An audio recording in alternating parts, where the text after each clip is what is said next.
নমস্কার সবাইকে। আজকের ভিডিওতে আমরা দেখব যে আমরা যদি পিপিএফ এ ইনভেস্ট করি সেক্ষেত্রে আমরা প্রতি মাসে যদি 1000 টাকা করে ইনভেস্ট করি অথবা 2000 টাকা করে ইনভেস্ট করি তাহলে ম্যাচুরিটির সময় আমরা কত টাকা পেতে পারি। এছাড়াও আমরা যদি প্রতি মাসে ইনভেস্ট না করে বছরে একটা লামসাম অ্যামাউন্ট জমা করি, ধরে নিলাম 1 লাখ টাকা বছরে জমা করি, সেক্ষেত্রে আমরা ম্যাচুরিটির সময় কত টাকা ফেরত পেতে পারি। এছাড়াও সেই পিপিএফ অ্যাকাউন্ট থেকে কোন কোন বছরে গিয়ে কখন আমরা লোন নিতে পারি বা প্রি ম্যাচিওর উইথড্রল করতে পারি। এছাড়াও আমরা দেখব যে কত টাকা করে কত বছর ইনভেস্ট করলে আমাদের টাকা 1 কোটি টাকা পর্যন্ত হতে পারে। তাহলে বন্ধুরা শুরু করা যাক আজকের ভিডিও শুরু করার আগে 10 সেকেন্ড আপনাদের কাছে নেব। আমাদের একটি টেলিগ্রাম চ্যানেল আছে যেখানে কিন্তু আমরা ফাইন্যান্স এবং ইনকাম ট্যাক্স ওরিয়েন্টেড বিভিন্ন ধরনের আপডেট দিয়ে থাকি। ডেসক্রিপশন বক্সের প্রথমেই আপনারা পেয়ে যাবেন। আপনারা কিন্তু আমাদের টেলিগ্রাম চ্যানেলেও জয়েন করতে পারেন। তাহলে চলে যাই ভিডিওর পরবর্তী অংশে। আজকের দিনে পোস্ট অফিসে অনেক স্কিম আছে যেগুলোর রেট অফ ইন্টারেস্ট অনেকটাই বাড়িয়েছে। এছাড়াও নিউ ট্যাক্স রেজিম আসার জন্য দেখা গেছে যে আমাদের 80 সিট যে ডিডাকশন আছে সেটার খুব একটা প্রয়োজন পড়ে না। এখন 80 সিট ডিডাকশন না থাকার জন্য পিপিএফ এর প্রাসঙ্গিকতা অনেকের কাছে অনেকটাই কমলেও এখনো পর্যন্ত পিপিএফ কিন্তু পুরোপুরি রকম ভাবে অপ্রাসঙ্গিক হয়ে যায়নি। তার একটা বড় কারণ পিপিএফ থেকে যে ইন্টারেস্ট আমরা আর্ন করি সেটা কিন্তু পুরোপুরি রকম ভাবে ট্যাক্স ফ্রি ইনকাম। সুতরাং যাদের দেখা যায় ইনকামের পরিমাণ অনেকটাই বেশি সেক্ষেত্রে তারা যদি একটা tax free interest income earn করতে পারে সেটা কিন্তু তার কাছে অনেকটাই প্রফিটেবল। কেননা পিপিএফ এখন আমাদের 7.1% রেট অফ ইন্টারেস্ট দিচ্ছে, কিন্তু দেখা যাবে কোনো ব্যক্তি যদি 30% ট্যাক্স ব্র্যাকেটের মধ্যে থাকে সেক্ষেত্রে তার কাছে ওই যে রেট অফ ইন্টারেস্টটা আছে সেটা ধারে কাছে প্রায় 10% গিয়ে দাঁড়ায়। কেননা কেউ যদি 10 টাকা ইন্টারেস্ট পায় সেখান থেকে 30% ট্যাক্স চলে যাওয়ার পর তখন তার কাছে 7 টাকা ইন্টারেস্ট বেঁচে থাকে। সেক্ষেত্রে পিপিএফ আমাদের 7.1% রেট অফ ইন্টারেস্ট দিচ্ছে, কোনো ট্যাক্স দিতে হচ্ছে না। তাদের কাছে অনেক একটা ভালো ইনভেস্টমেন্ট বলা যায়। তা আমরা চলে যাই যে একটা ক্যালকুলেটারে এবং সেখানে দেখে নিই আমরা পিপিএফ অ্যাকাউন্টে যদি প্রতি মাসে 1000 টাকা করে ইনভেস্ট করি তাহলে ম্যাচিউরিটির সময় আমরা কত টাকা পেতে পারি। তা চলে আসলাম আমরা কম্পিউটার স্ক্রিনে এবং কম্পিউটার স্ক্রিনে প্রথমে আমরা এখানে লেখা আছে পিপিএফ ক্যালকুলেটর। 15 বছরের যে টেনিওর আছে আমরা সেই 15 বছরের টেনিওর আমরা বেছে নিয়েছি। ডিপোজিট ফ্রিকোয়েন্সি যেটা রয়েছে সেটা আমরা মান্থলি এখানে সিলেক্ট করে নেব। এবার ইনভেস্টমেন্ট অ্যামাউন্ট যেটা রয়েছে সেটাকে আমরা 1000 টাকা করে দিলাম। করে দেওয়ার পরে আমরা যদি ক্যালকুলেট বাটনে ক্লিক করি তাহলে কিন্তু আমরা দেখতে পাবো যে প্রথম বছর আমাদের ওপেনিং ব্যালেন্স কিন্তু 0 ছিল। এরপরে আমাদের সারা বছর ধরে 12,000 টাকা জমা পড়েছে। আমরা টোটাল প্রথম বছরে ইন্টারেস্ট আর্ন করেছি 852 টাকা। এবার আমাদের ক্লোজিং ব্যালেন্স হয়ে গেছে 12,852 টাকা। এইবার 12,852 টাকা যেটা রয়েছে সেটাই কিন্তু পরের বছর আমাদের ওপেনিং ব্যালেন্স হয়ে গেছে। এর সাথে পরের বছর আবার আমরা 1000 টাকা করে 12 মাস জমা করেছি। সুতরাং সেই বছরও আমরা জমা করেছি 12,000 টাকা। তা আমাদের টোটাল এই 12 আর 12 টোটাল 24,852 টাকা কিন্তু আমাদের ডিপোজিট হয়ে গেল প্রিন্সিপাল অ্যামাউন্ট। এবার সেই টাকার ওপর আমরা ইন্টারেস্ট পাবো।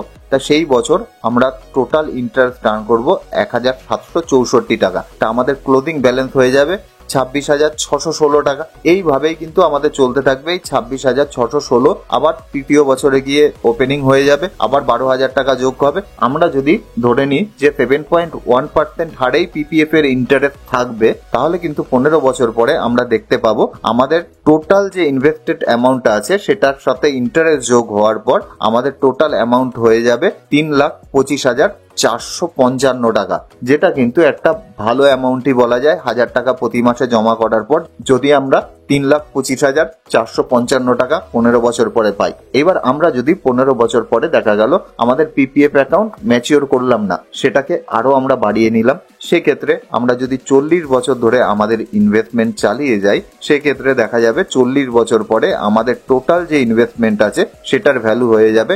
26,32,762 টাকা। আমাদের টোটাল ম্যাচিউরিটি অ্যামাউন্ট হয়ে দাঁড়াবে। এবার আমরা ধরে নিই আমরা প্রতি মাসে যে 1000 টাকা আছে সেই 1000 টাকা জমা করতে পারছি না, বিভিন্ন ধরনের অসুবিধার জন্য আমরা একটা লামসাম অ্যামাউন্ট আমরা জমা করব।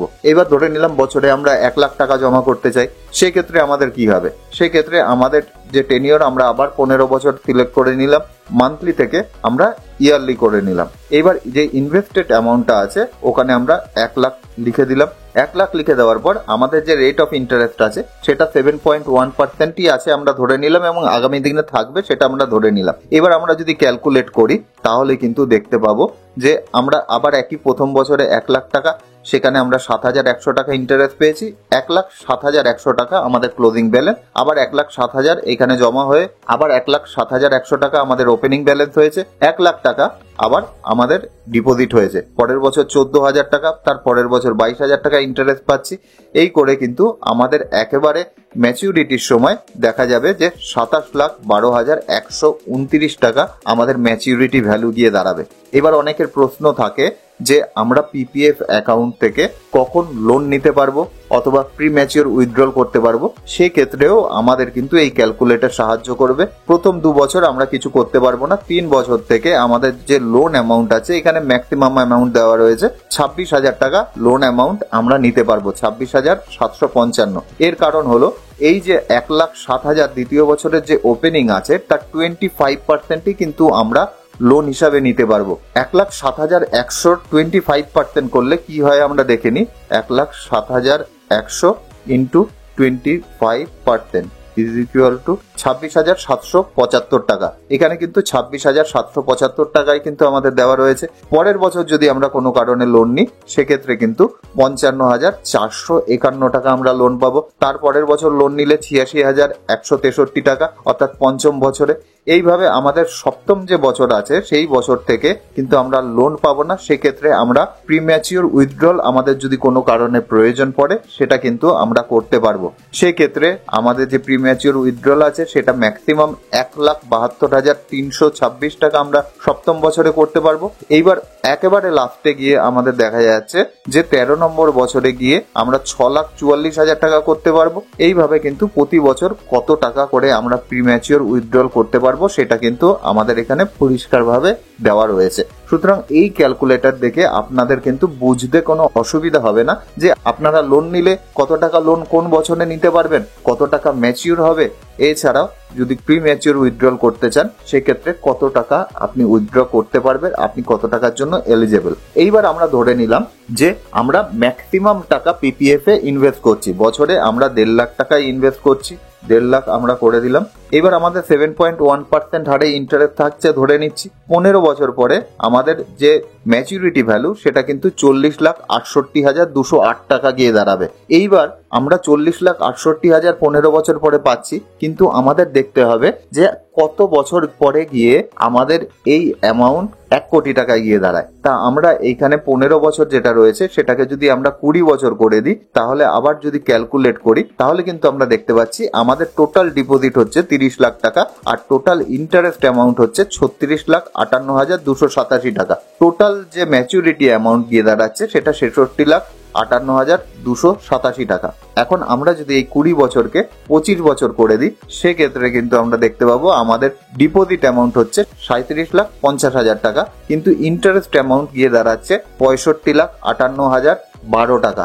এক্ষেত্রে কিন্তু আমরা দেখতে পাচ্ছি আমাদের টোটাল যে ইনভেস্টেড অ্যামাউন্টটা ইন্টারেস্ট সমেত ম্যাচুরিটি অ্যামাউন্ট 1 কোটি টাকা পেরিয়ে যাচ্ছে। একক, দশক, শতক, হাজার, অযুত, লক্ষ, নিযুত, কোটি, অর্থাৎ 1,03,00,000 টাকা আমরা কিন্তু ম্যাচুরিটি ভ্যালু হিসাবে পেয়ে যাব।